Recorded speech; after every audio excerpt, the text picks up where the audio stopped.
Welcome back to the Teach Outdoors podcast. I'm your host, Lauren McLean, and we have an exciting episode for you today. We'll be diving into a rainy week of explorations with our grade 2-3 class. We'll discuss how we prepared for the rain and what we noticed on a rainy autumn nature walk, and the math and science activities we engaged in. So grab your raincoats and let's get ready for an adventure. Before we dig in, I wanted to quickly share about the Nature's Path, a year of monthly sparks. This is a professional development series that many schools in British Columbia, Canada, as well as other provinces, have begun participating in. In essence, you receive a 5 to 7 minute PowerPoint presentation that is recorded. In this video, it goes through the monthly themes that I use for our outdoor classroom. It suggests different picture books, as well as a nature walk activity, a sit spot prompt, and what to ask during your circle reflections, as well as a few different activities that are all related to our curricular content areas. We also go into some specific nature knowledge. We discuss a local bird, as well as a tree or plant.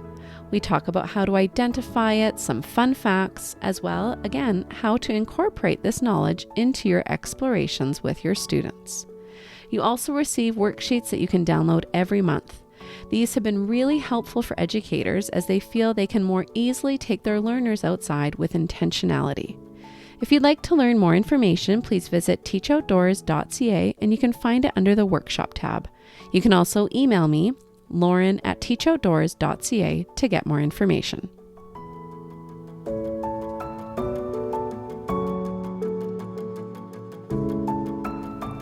Welcome to Teach Outdoors, the podcast that brings you inspiration and ideas for taking your teaching outside. Together, we'll explore the benefits of learning outside the classroom, share tips and tricks for successful outdoor teaching, and hear from educators who are making a difference in the lives of their students through outdoor experiences. Join us as we dive into the world of teaching outdoors and discover new ways to engage and inspire the next generation. I'm Lauren McLean, mother of 2 young ones, author of Me and My Sit Spot, teacher, and outdoor classroom enthusiast. I'm grateful to be living, learning, playing, and raising my family on the traditional and unceded lands, waters, and skies of the Coquitlam First Peoples. Our rainy week of explorations began with careful preparation. When we met up with our students, we made sure everyone had proper rain gear, such as rain boots, raincoats, and layers to stay warm and comfortable. We discussed the importance of staying safe and comfortable while exploring in nature, even with less than ideal weather conditions. We also took the opportunity to talk about the different types of precipitation, like rain, and how it forms in the atmosphere. Once we were all geared up, we set off on a nature walk. As we stepped outside, we immediately noticed the fresh smell of rain and the crisp autumn air. The rain had transformed the familiar landscape and everything seemed vibrant and alive. It was fascinating to observe how the raindrops played a role in shaping the environment. We noticed how the rainwater interacted with different surfaces like leaves and rocks. We talked about the importance of rain in providing water for plants and animals, as well as how it contributes to the overall ecosystem. Then we began to incorporate math and science activities to help deepen our students' understanding of these concepts. For instance, we set up rain gauges to measure the amount of rainfall during the week. This activity not only helped our students learn about precipitation, but it also introduced them to data collection and analysis. We also set up a rainfall rate experiment. Using raindrop catchers, we measured the time it took for a certain volume of rainwater to collect. By calculating the amount of time it took a specific quantity of water, we were able to estimate the rainfall rate in millimeters per hour. Now, needless to say, this was done in a small group environment.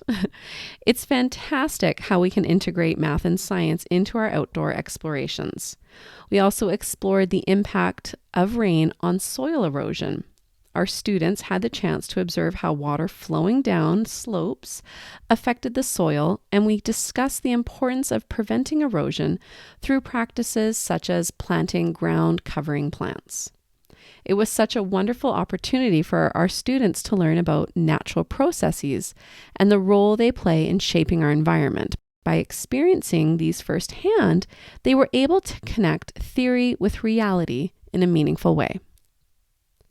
I'm going to move on to some more detailed examples of our lesson plans and the flow of our day on these rainy days. As always, when we first go outside, we begin with movement so our learners have a chance to follow their passions, run around, and release some excess energy. On these rainy days, this can include jumping in puddles with the understanding that if you do not want to get splashed, that you would play in a different area without puddles.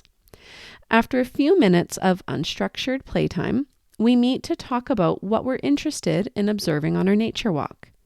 Because of the heavy rainfall, our learners were excited to look at the trail and pathway of the many streams that the water was taking along the gravel path. So as we were walking around the outside of our soccer field, we noticed when the stream got wider, almost 5 inches wide. Then how the water would split into 2 pathways, and even sometimes the rainy trails would just disappear into the grass field. These are times when we would stop and talk about the different layers of the ground and what happens to water as it's sinking into the ground. Other days on our nature walk, we noticed that a lot of earthworms were out. So this naturally led us to questioning where they were and how we might help them survive the downpour.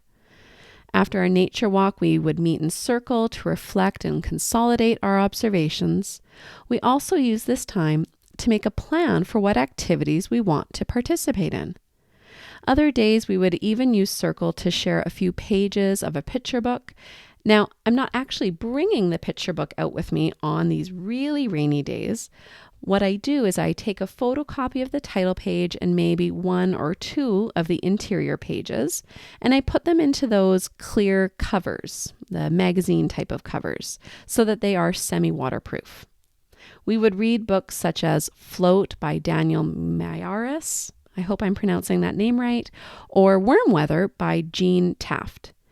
After we read Float, for example, the learners collected different natural materials and we used twine to tie them together and then test whether they floated or not in large puddles.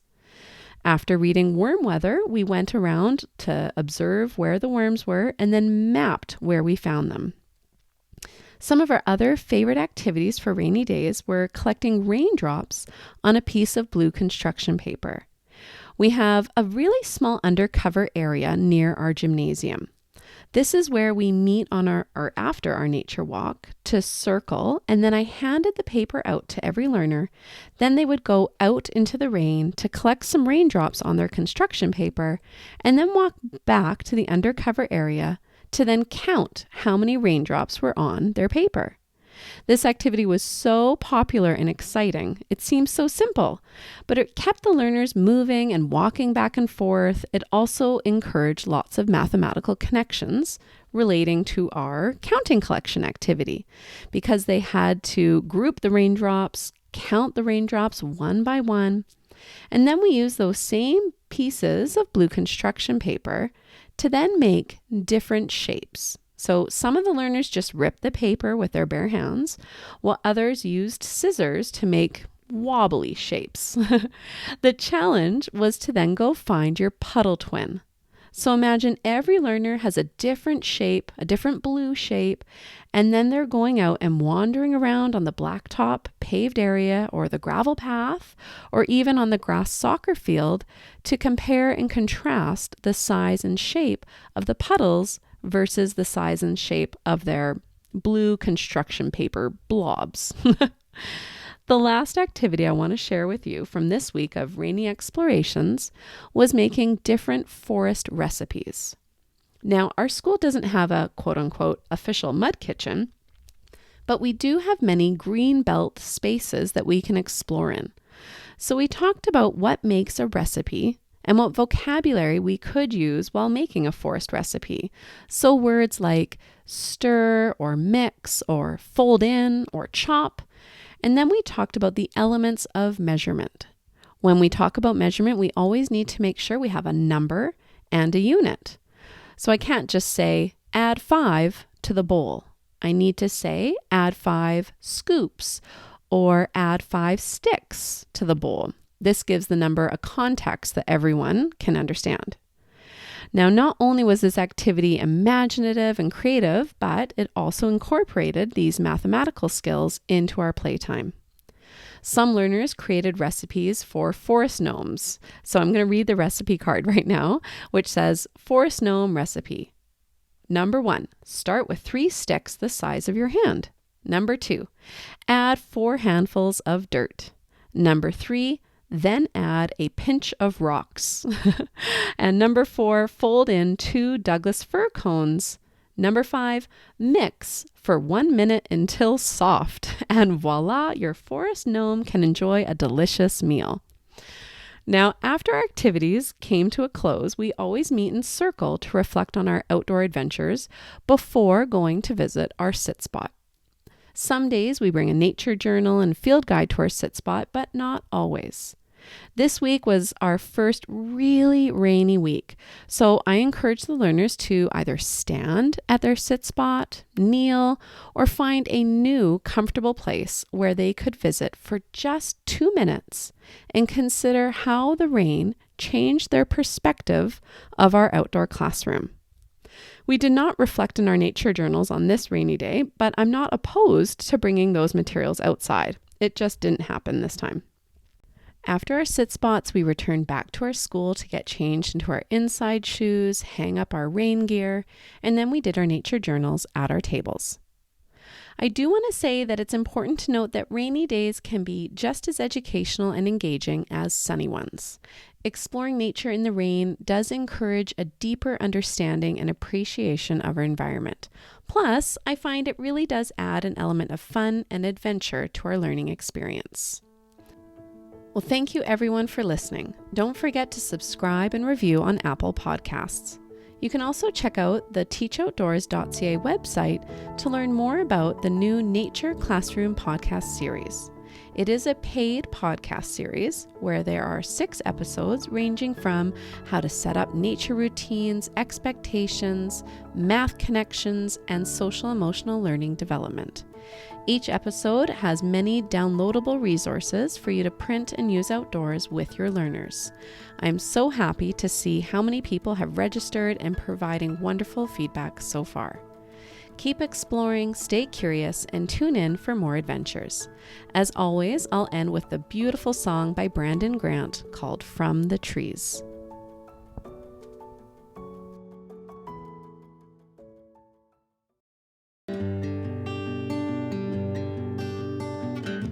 I start on my path, I look around to find a spot that I can call home for a while.